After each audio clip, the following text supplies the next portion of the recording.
সিরাজগঞ্জে কমতে শুরু করেছে যমুনা নদীর পানি, তবুও চরম দুর্ভোগে এই জেলার 5টি উপজেলার লক্ষাধিক মানুষ। বিস্তারিত জানতে আমরা সরাসরি চলে যাচ্ছি সিরাজগঞ্জ জেলা প্রতিনিধি আশরাফুল ইসলাম জয়ের কাছে। আশরাফুল ইসলাম জয়, আপনি কি শুনতে পাচ্ছেন আমার কথা? সিরাজগঞ্জে বন্যার সর্বশেষ পরিস্থিতি কি, আপনি একটু আমাদের জানান।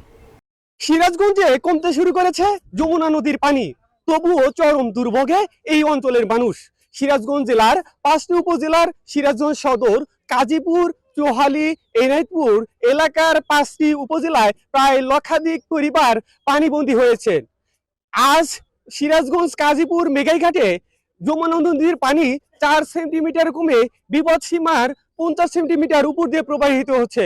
অপরদিকে সিরাজগঞ্জ যমুনা নদীর হাট পয়েন্টে 1 সেন্টিমিটার কমে বিপদসীমার 50 সেন্টিমিটার উপর দিয়ে প্রবাহিত হচ্ছে।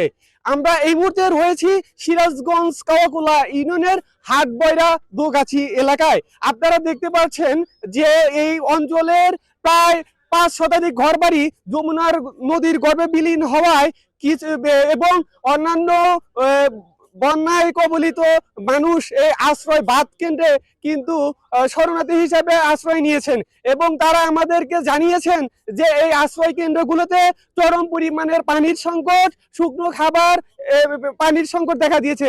এছাড়াও রয়েছে টিউবওয়েল এবং ল্যাট্রিনের সংকট।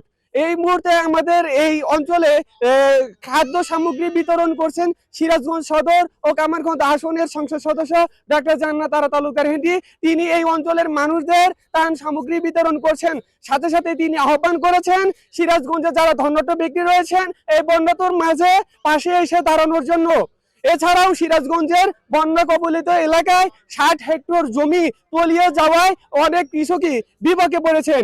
এছাড়াও সিরাজগঞ্জের গোচরণ ভূমি তলিয়ে যাওয়ায় পশু খাদ্যর ব্যাপক সংকট দেখা দিয়েছে এবং এই অঞ্চলের মানুষ উচ্চ আশ্রয় কেন্দ্রে পশু নিয়ে উঁচু স্থানে অবস্থান করছেন এবং প্রচুর পরিমাণের খাদ্যের সংকট দেখা দেয় এবং রাত্রে নিরাপত্তাহীনতায় ভুগছেন।